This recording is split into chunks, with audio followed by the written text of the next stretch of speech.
when somebody in particular, a politician or someone invested in a particular viewpoint or a particular approach to an international conflict says it's complicated, they're trying to reduce the space of alternative viewpoints and opinions. They don't actually mean it's complicated. And for what it's worth, international law can be complicated, but the United Nations Charter and the prohibitions on the use of force are not that complicated. I can't emphasize enough how uncomplicated the determination that the war in Iran is illegal is. No one can act with impunity. These are crimes that are beyond the pale. We are talking about human beings. We're not talking about numbers. We need a court. That's as simple as that. This is Asymmetrical Haircuts, your international justice podcast with Janet Anderson and Stephanie van den Berg. All rise. Hi, Steph. Hi, Janet. Well, yay! I'm so pleased to have you back, Steph. As you know, the world went to shit when you went off the pod for a while. I mean, the US and Israel attacked Iran, and the ICC's state backers have got themselves into a bit of bother because there's a problem over how they're investigating the alleged sexual harassment allegations against the prosecutor, the allegations that he denies. And I can mention a ton more things that went wrong while you were away. Yeah, my office has already told me that I'm not allowed to drop off the face of the earth for such a long time anymore because there's a lot going on that they would like my opinion on. But out of the variety of messes that happened in my absence, what have you decided to focus on today? I am trying very hard not to be too cynical about our world, but I do find it very hard when we have a few particular states that we think of as the kind of states that are able to provide a kind of counterweight to the authoritarians. They're a counterweight to what's going on, this madness of this attack by the US and Israel and by Trump's constant social media stuff. But those kind of states, they seem to profess international law rules really matter one day, and then they claim the moral high ground, and then the next day they go all realist and they say, well, no, on that particular issue, considering our national interest, this isn't our problem. Oh, you couldn't possibly be talking about my own home nation now, could you? There's a lot of those that do that, but especially the Netherlands, who likes to profess itself as the home of international law, and The Hague as the city of peace and justice, has done some remarkable mealy-mouthiness around international law. And it is even written into its constitution that it respects international law. Yeah, and to discuss the Netherlands and what it's been up to, we have Otto Spijkers, an assistant professor at Leiden. Hi, Otto. Hi, how do you do? Thanks for having me on this show. Looking forward to talking to you. And we have a similar state, which often operates in the international law space together with the Netherlands. Not too big, not too small. Well, I mean, quite big compared to the Netherlands, but apparently quite honest and rational, and has the anti-Trump way of doing stuff, and that is Canada. Yep, you got it right. That's the other one. It's kind of elbows up. We embody middle powers and the future, as Mr. Mark Carney said. And to discuss what Ottawa is up to in this field, we have Mark Kersten, assistant professor of law at Fraser Valley and friend of the pod. Hi, Mark. Hi, thanks for having me again. It's wonderful to be back on the podcast. So where should we start? Mark, what was Canada's response to what I'm going to describe as the unlawful aggression against Iran? What did Canada have to say? Well, it's in some ways, I think, still figuring out what it has said and where it's going with what it's going to ultimately decide it views this conflict as in terms of international law. Very quickly, within hours, maybe even less, of the beginning of the war, the government, Prime Minister Mark Carney in particular, released a statement saying that Canada supported the aims of the war. And this was met with great consternation and great concern by those who want Canada to respect international law, who viewed his famous Davos speech as suggesting that Canada would respect international law when it comes to state sovereignty and territorial integrity and the United Nations Charter. And so there was a bit of an uproar. What do you mean you support the aims of the war? There was absolutely no mention whatsoever of the words international law or any reference to the relevance in the case of the use of force in this kind of context. That was also quite juxtaposed, in some respects at least, to the response that the Canadian government had in relation to the kidnapping of Venezuelan President Nicolas Maduro, where international law did feature in our statement, and there was concern and there was a call, as I recall it, to respect the United Nations Charter. In the context of Iran, that has been absent. And he ultimately, a couple of days later, clarified that, prima facie, this looked like it could have violated international law, but that Canada basically wouldn't revise its view that it supports the people of Iran and presumably still, as Australia and other countries have, the aims of the war, which, of course, Carney believes to be the denuclearization of Iran and the threat of the regime to its people. Again, what's so frustrating in some ways for those of us who care about international law, but also more importantly care about the people of Iran and the safety of the world, is that we know from day one that that was clearly not the aim of the United States government. They had said just months prior that the nuclear threat from Iran no longer existed, so how is it possible that it was so imminent now? Clearly, there were other intentions. The United States government and its officials said one thing one day and the next thing the next day. The regime is still in place. It's very clear that this was more of a kind of decapitation effort, like in Venezuela, than it was a kind of regime change effort that would lead to any state building effort. Of course, it's not something that I'm necessarily suggesting should happen. I'm just saying that it was difficult to kind of swallow for those of us who respect human rights and international law and want the best for the people of Iran, that we supported the goals of the Trump administration in Israel and Iran when those goals were shifting. And what I think a lot of people wanted to see was a clear statement condemning violations of international law and supporting the United Nations Charter. That kind of clear statement did come, if you compare it, for example, to the Russian invasion of Ukraine at the time, right? There was a fairly clear condemnation.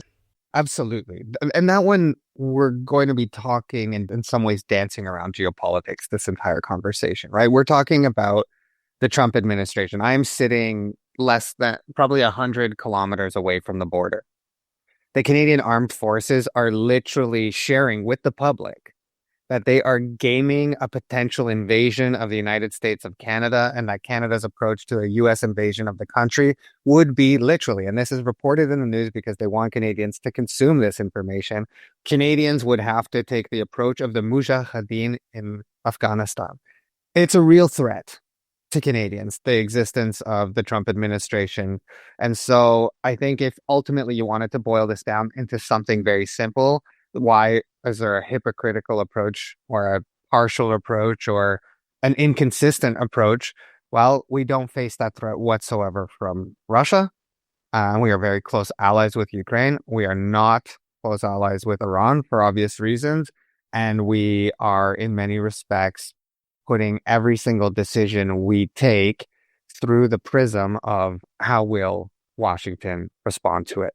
And so that ultimately determines the fact that we have been mealy-mouthed and inconsistent in our responses and in our approach to the illegal war on Iran. Let's bring in Otto, who from the Netherlands is a lot farther away from a potential U.S. invasion. The new foreign minister of now talking about diplomatic dancing around the issue has said that they had understanding for the American and Israeli attacks in Iran, and also said that you have to be, quote, realistic, and spoke about, quote, sailing through the fog of the new world order. So, Otto, you want to explain to us what the Dutch stance is and how the current Dutch government kind of sees international law in what they've said so far? I will try, of course, but I think the government is just as confused as we are, so it's very hard to provide clarity, but I will try. Prime Minister Rob Jetten, he gave a speech in March, last month, explaining the Dutch position on the war. So he did insist that the Iranian regime, it has murdered thousands of its own citizens, recently even. It is responsible for the liquidation of 2 people in the Netherlands. That's a while ago, but Iran was held responsible. The Iranian regime supports Russia in the war against Ukraine by providing drones and other assistance. It is developing a nuclear weapon or a nuclear weapons program. It has a ballistic missile program, and it supports numerous terrorist groups in the region, Hamas and Hezbollah. So all this together makes it that the Netherlands government has begrip, that's a Dutch word, understanding for the fact that the US and Israel felt compelled to proceed to action and to start the war in the end of February. So we are all puzzled as to what this exactly means, to have begrip, to have understanding. Does that mean the Netherlands regards the war as lawful? Well, if you ask the government this question directly, they will say that the military campaign falls outside the framework of international law. That's the phrase that we constantly hear. It falls outside the framework of international law. Just to say that you can't see this if you're listening to the podcast, but Otto has these wonderful inverted comma signs that he's going on around. So outside comes as part of inverted commas. Keep going. Yes. I should be aware that you can only hear me and not see me. So that's the official Dutch position. It's still the official Dutch position that the attack against Iran, but also Iran's response, it falls outside the framework of international law. And there was a motion tabled in Parliament to basically force the Dutch government to either say yes or no to the question, do you mean it was in breach of international law? And that motion only got very few votes. So it's pretty clear that something that falls outside the framework of international law is not the same as saying that something is in breach of international law. It's like there's a whole world out there to which international law seems to be inapplicable, and that is a very strange conclusion to draw. So it's probably the wrong one. And I think one explanation for all this fuzziness might be that there is a disagreement within the current Dutch government. And maybe to finish, Tom Berendsen, so our current Minister of Foreign Affairs, he has said from the beginning something very similar to what Rob Jetten has said in Parliament, that international law is not the only framework that we can apply to the war in Iran, that we have to be realistic. We're dealing with a murderous regime, so we need to be realistic and find a way to navigate the fog of this new world order. But of course, if we no longer see international law as our compass, I don't really see how we are supposed to navigate in this foggy world order. I hope we don't have to look for an alternative, but I hope we can sort of return to being champion of international law and to promoters of it. Well, before we move on to another question, you briefly hinted at something that I think our listeners would probably pick up. So I'm going to Stephopedia them about it, because you talked about these assassinations in the Netherlands. And what Otto was talking about is there have been two kind of high profile assassination of Iranian dissidents in the Netherlands in 2015 and in 2017. One that I covered quite extensively for Reuters, a dissident called Mollah Nisi in The Hague. And then there was in 2015, there was an electrician from Almere, somewhere in the middle of the Netherlands, who I think apparently he was also linked to the Mujahideen Khalq or some Iranian opposition figure, allegedly, and he was killed in Iran. And the Dutch intelligence services have established that they probably have been killed by Iranian intelligence operatives or agents in the Netherlands. And that's part of a kind of a string of European assassinations of Iranian dissidents. Otto, can I pick up the point that you made about kind of the Dutch role as the, defender, let's say, of international law? I mean, I've always been taught that it's in the Constitution. The Netherlands government is obliged to, quote, promote the development of the international legal order, unquote. So I've always interpreted that as this is why we've got the courts and tribunals here. This is why the Netherlands kind of stands up for various things. I mean, that is right, isn't it? It's actually fundamental to the Dutch state. Yeah, I think it's very important to put emphasis on this fact. So Article 90 of the Netherlands Constitution indeed, it says what you have just quoted and nothing more. So the Netherlands government has this obligation to promote the development of the international legal order. It is very interesting.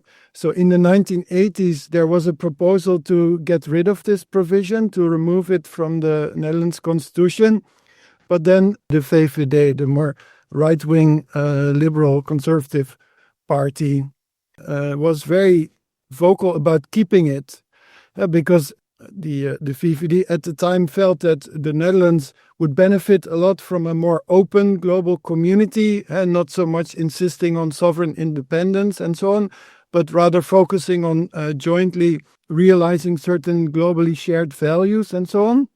So that we should definitely keep this provision because it aligns very well with the Dutch tradition, which was then traced back all the way to Hugo Grotius, a colleague of mine. He studied at the same university where I'm currently working. But now it seems that we have forgotten all this history and that we are now turning to a more realpolitik approach to world politics, and with much less attention paid to this Article 19 and this constitutional duty. And nowadays you see a lot of people, high-profile people in the Netherlands that are relativizing or even belittling the importance of international law. So, for example, we had Jaap de Hoop Scheffer. He's the former Secretary General of NATO, but also a former Minister of Foreign Affairs of the Netherlands. And he was saying that currently, in relation to what's happening in Iran, there are compelling reasons of international policy that might lead governments to conclude, yes, the war is illegal, but we cannot sit on our hands and do nothing. So we are going to participate in this military campaign against Iran. So there are these compelling reasons of international policy that may sort of go above international law that are more imperative at the moment. And I find this really concerning. It's like saying international lawyers, they are out of touch with reality. They have all these interesting ideas that they have worked out in their ivory towers at the universities, but they have no idea what's going on in the real world. I find that really offensive that this is how international law is now looked upon. Because international law is not just based on utopian ideas, but it's also learning from past experiences and past mistakes. And that's why I find it particularly interesting that Jaap de Hoop Scheffer, who's actually a colleague of mine, he's also a professor here at Leiden University now, that he has made these remarks because it was during his time as Minister of Foreign Affairs that we, the Netherlands, lent political support to the Iraq War 2003, which I think now we all agree that was a big mistake. So maybe past failures, we should learn from them and accept that all these experiences, they have now become part of international law. That's why we have agreed on certain rules and not others. I see that Mark wants to jump in. Let's see if you can jump in on this. If you look at what Otto said, the kind of counter-suggestion to international law is, should we really expect this big analysis from politicians? Is immediately after these world events, international law is super complicated, so maybe they should, take their time. How would you both respond to that? We heard a little bit from Otto what he thinks about that, but Mark, you probably want to give your view on that as well.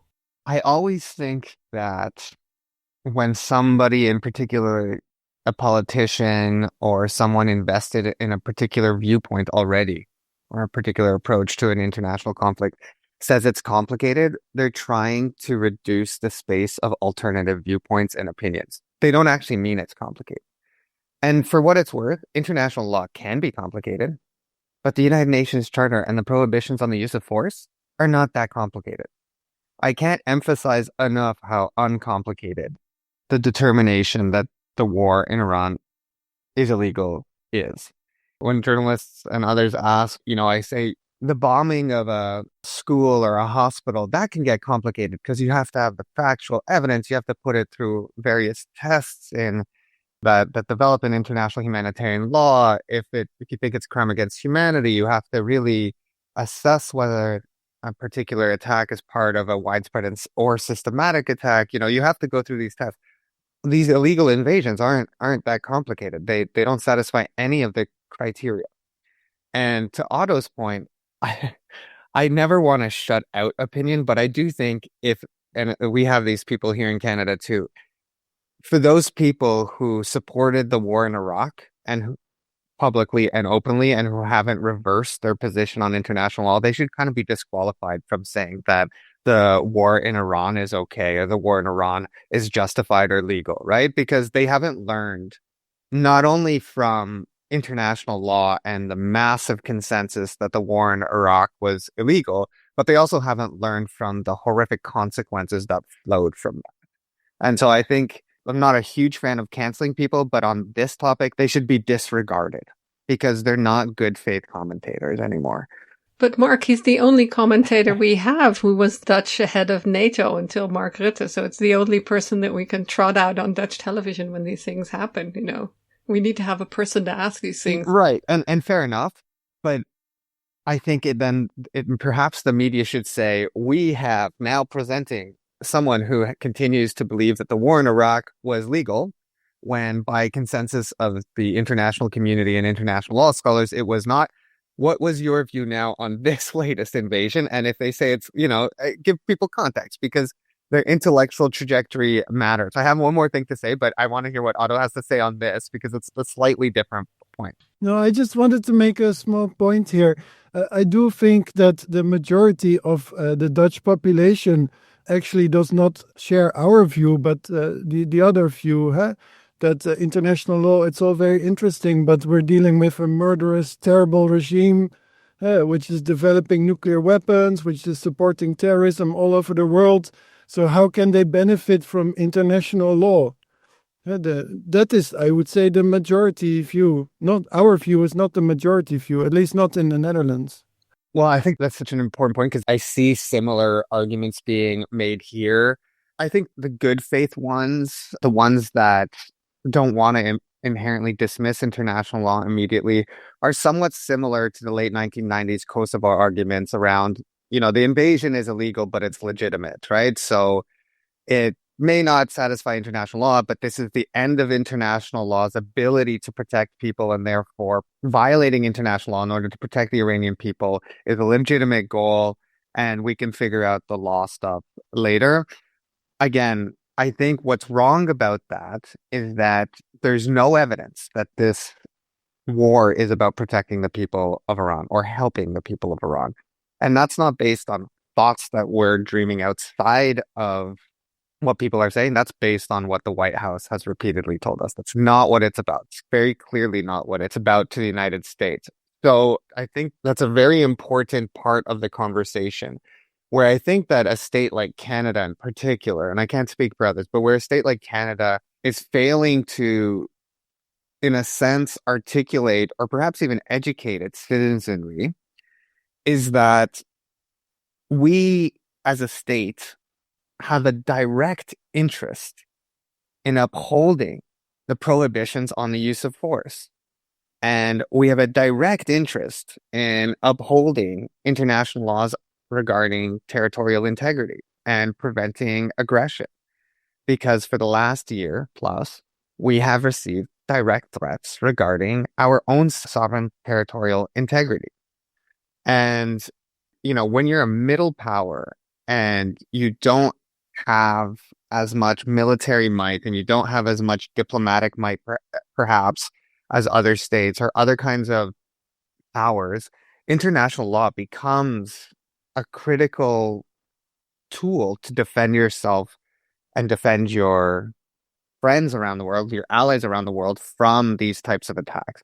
And I don't think people are connecting those dots. And it's in part because the Canadian government presumably doesn't want Canadians to connect those dots, to make it clear that defending international law everywhere means actually defending international law for us, ourselves here in Canada. But this goes to the point that I wanted to make that Otto put so pithily, which is the government is just as confused as we are. I think there's something so important. I don't think states know what world currently exists, let alone the one that's going to exist tomorrow or in a year. And you can see them struggling to navigate that. And I think there's a way to read the famous Davos speech of Mark Carney of being like, I'm going to try and promise everything to everyone a little bit here. I'm going to talk about whatever values-based realism, but also defending human rights and international relations and territorial integrity. And so right now, when people talk about the Davos speech in Canada and Canada's approach, you can read it any way you want. It's like that rabbit duck. If you see a rabbit in the image, you're right. If you see a duck in the image, you're right. If you see both, oh my God, you're brilliant, but you're also right. But I think it's indicative of a place or a time where states actually don't necessarily know what they're doing. And I don't think that lets them off the hook, but it helps us understand that the broader context of this is seismic shifts in international relations and geopolitics. And states basically don't have tools, I don't think, to really properly understand from one day to the next of how they're supposed to come out the end of that, because they don't know what the end of that is going to look like. I join those who think that, as Otto so well put it, that in that fog of unknowing, uncertainty, and confusion, international law is an incredibly useful tool. But I don't think states are necessarily sure. And that helps explain that they can say one thing one day and the next thing the next day, and it frustrates us. But I think it actually comes down to the fact that they don't really entirely know what they're doing. They're flying by the seat of their pants in some respect.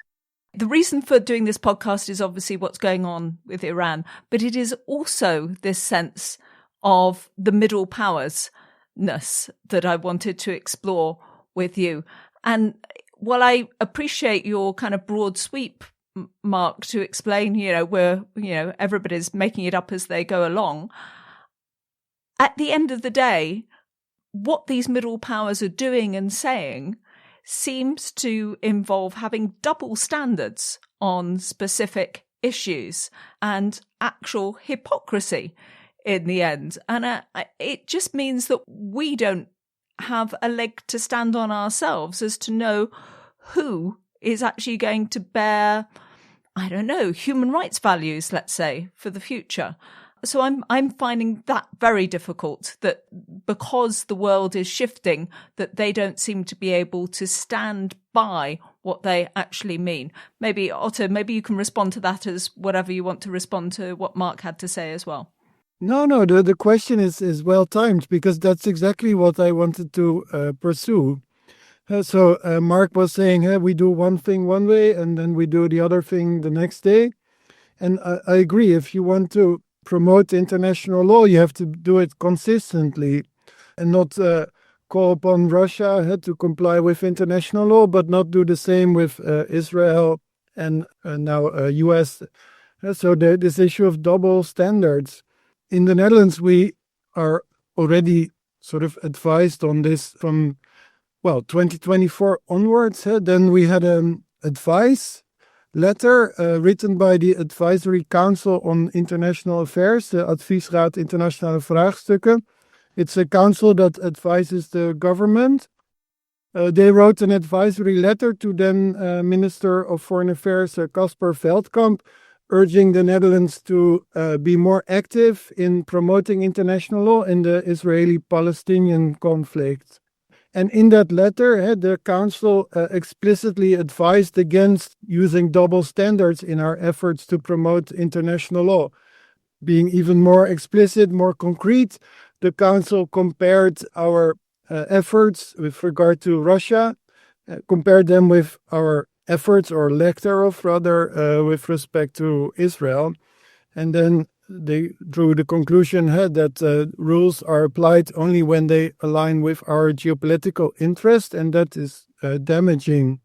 And I fully agree. If you look at Ukraine, so following the Russian aggression of Ukraine in February 22, Zelensky immediately asked the Netherlands to play a leading role in the efforts to restore justice for Ukraine. We were already doing something similar to ensure accountability and justice for the victims' relatives of the shooting down of this Malaysia Airlines flight MH17. That's already a long time ago, in 2014.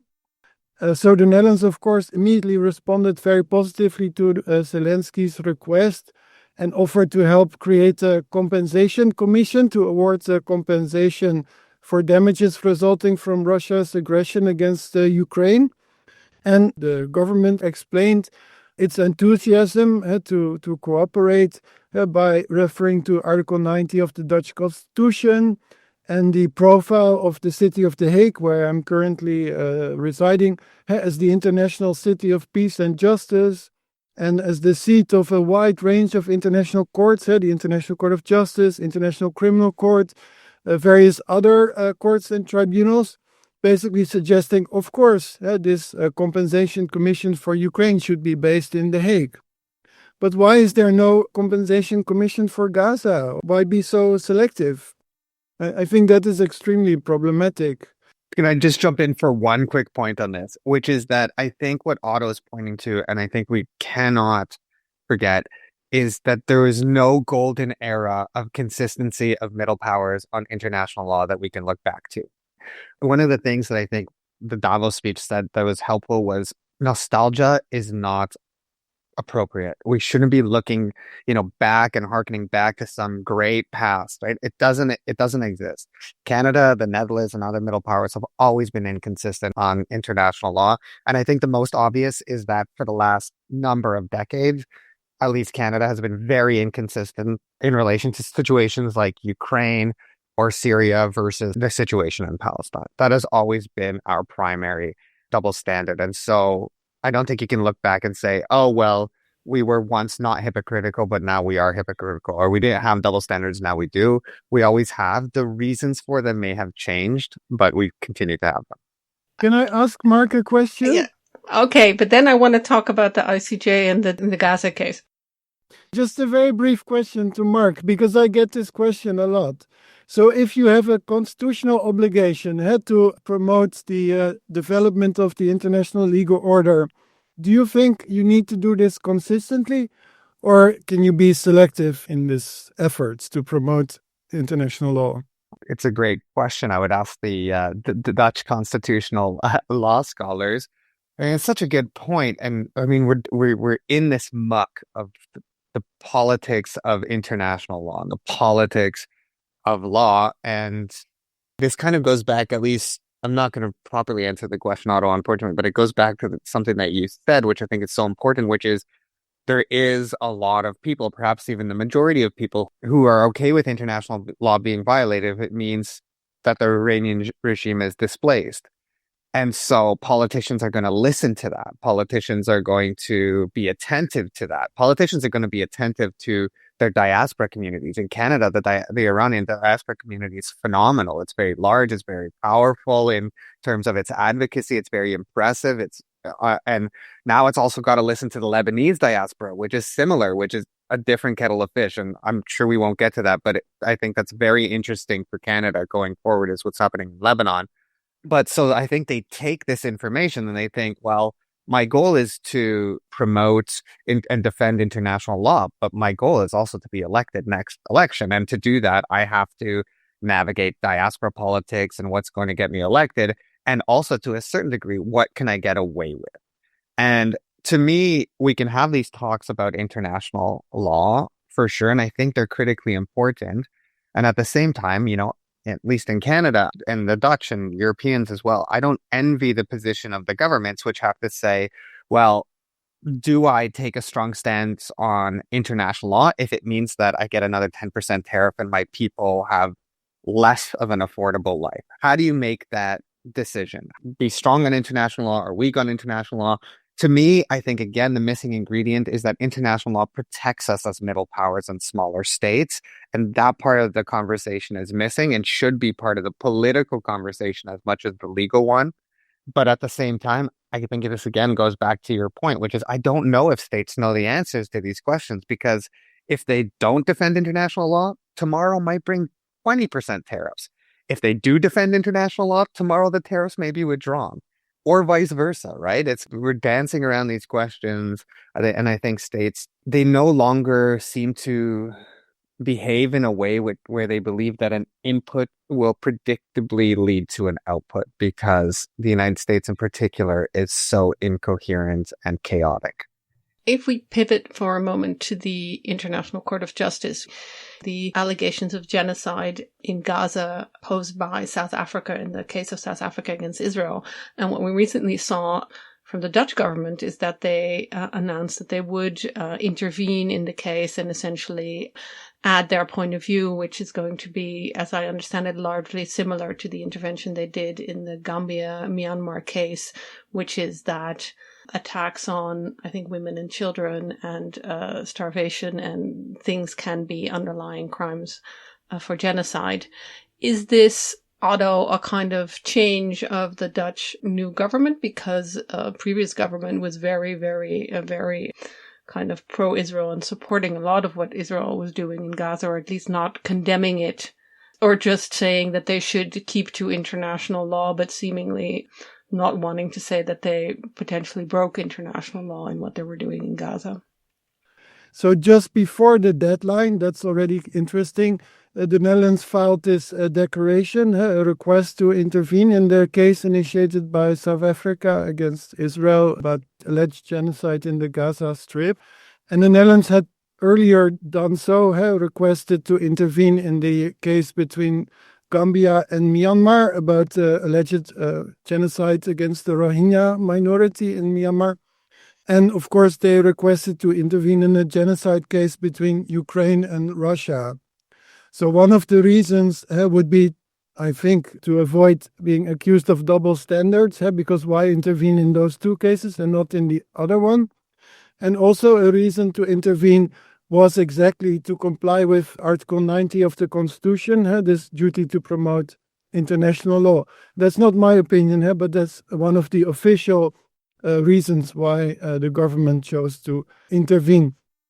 What I find really interesting is that Tom Berendsen, the current Minister of Foreign Affairs, announced this as a highly sensitive step, fully realizing how difficult this is amongst certain political groups and also amongst the population. And he also constantly insisted that the intervention is to further international law and not to support either party. So not to support South Africa, not to support Israel. He's constantly stressing this. And you are very right. The earlier government was asked all the time to intervene. Why are you not intervening? Why do you intervene in the other two? Why not this one? Constantly. And Casper Veldkamp, then the Minister of Foreign Affairs, he always said, no, we're not going to intervene in this case, and being a bit fuzzy about the reasons why not. So this is really a change of policy when you compare the old with the new government.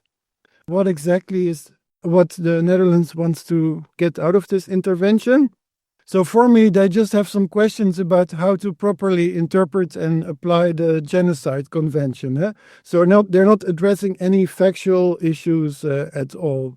And one is indeed that forced displacement may constitute genocide or may lead up to acts of genocide that are prohibited under the Genocide Convention. I find that interesting. And also that the treatment of children may be particularly relevant when you want to establish a genocidal intent. That is, of course, interesting because a lot of children have died in Gaza. So how relevant is that? And also what I think is very relevant to the genocide in Gaza is the Netherlands is asking the court to determine whether famine or withholding humanitarian assistance, whether that may amount to an act of genocide, murder, for example. And then finally, what maybe is the most interesting from the Netherlands perspective is that the Netherlands wants the court to say something about responsibilities of third states to prevent a genocide when there is a risk of genocide occurring. And of course, one such third state is the Netherlands. And I find this super interesting because up to now, the Netherlands' position has always been that only third state responsibility is triggered when an international court or tribunal or some high authority has determined that that genocide is taking place. So the ICJ may reach this decision in 2 years from now. So I always felt that was a very ridiculous position to take. And now they're asking of the ICJ, hey, were we right? And probably the answer will be no, you were not right. There is already an obligation to prevent much earlier on when there's a risk of genocide and when no international court of tribunal has pronounced on it. Mark, do you want to join in on any Canadian contribution on the genocide cases at the ICJ and what this tells us about Canada's position more generally? Yeah, why didn't you intervene? I don't think Canada will intervene. Again, I think because they're trying to navigate, the Canadian government is trying to navigate the Trump administration and its relationship to a certain extent with Canadians who feel strongly about this conflict, but also with the Israeli government. So one thing to keep in mind in terms of what I find very interesting in terms of third-party states' contributions to this is that so Canada stopped directly selling military weapons and ammunition to Israel, which was excellent. But Canada sells weapons and ammunition to the United States, which then are redirected to Israel. And there was an effort just over the last couple of weeks in Parliament to pass a bill to close this loophole because Canada's own export data was showing that Canadian weapons were still ending up in Israel for use potentially in Gaza or the West Bank. And the Canadian government voted that down and they said we would not close that loophole. And so that'll be very interesting to see if there's any kind of conversation about the indirect, but kind of almost like negligent support or indirect support in the sense that you know that your weapons are going to end up in Israel, but you sell them to a third party first. And I just wanted to note too that I'm fascinated by this question on the relationship between forcible displacement and genocide. I'm writing a longer paper trying to understand this in history, including here in Canada, and the ways in which displacement and genocide interact. And I totally get what Otto's saying. The Dutch government saying, we're not doing this on behalf of one side or the other. But of course, it's the Palestinian population that's displaced. It's the Palestinian children that are being killed. So perhaps there's a rhetorical effort to say there's nothing to see here in terms of political sides. But of course, this will contribute to our understanding of particular forms of violence directed at the Palestinians and not generally. And I think I really hope that we have a greater understanding of some of these dynamics, third parties, and also displacement and genocide and how those things interact. That's also going to be a big deal that we're looking at now with the, and I'm going to quote unquote, buffer zone in Lebanon and destroying villages. That's another absolutely forced displacement issue, but let's not get into that. But I got a lot of questions from editors about that this week. But Mark, so from one ICJ case that Canada is not intervening in, I want to move to an ICJ case where Canada was very much at the forefront together with the Netherlands. And that is the case against the former Assad regime in Syria via the Torture Convention. There, Canada really took the forefront together with the Netherlands to have this kind of intervention type of case. How do you square that with Canada's position? And now we also have the new government in Syria, which is trying to also look at the crimes of the Assad regime, but the case is going forward at the ICJ. Lots of angles to pick from. I'm going to let Mark pick from them first, and then we're going to move to Otto to see the Dutch side of this. It's interesting. I think as a middle power, and I think the Dutch are somewhat similar, and many middle powers are similar, they don't want to abandon international institutions. They don't want to abandon international law. They want to pick and choose when it's most relevant to them, right? And they also have resource limitations. And what's interesting to me about Canada's approach with the Dutch to the ICJ case is it happened at a time when Canada, and it's no longer quite as opposed, but it was very much opposed to any ICJ cases around the question of Palestine. And so while that was happening, I think there was some risk that Canada would have been seen as a state that was in some ways undermining the ICJ and international law through the ICJ.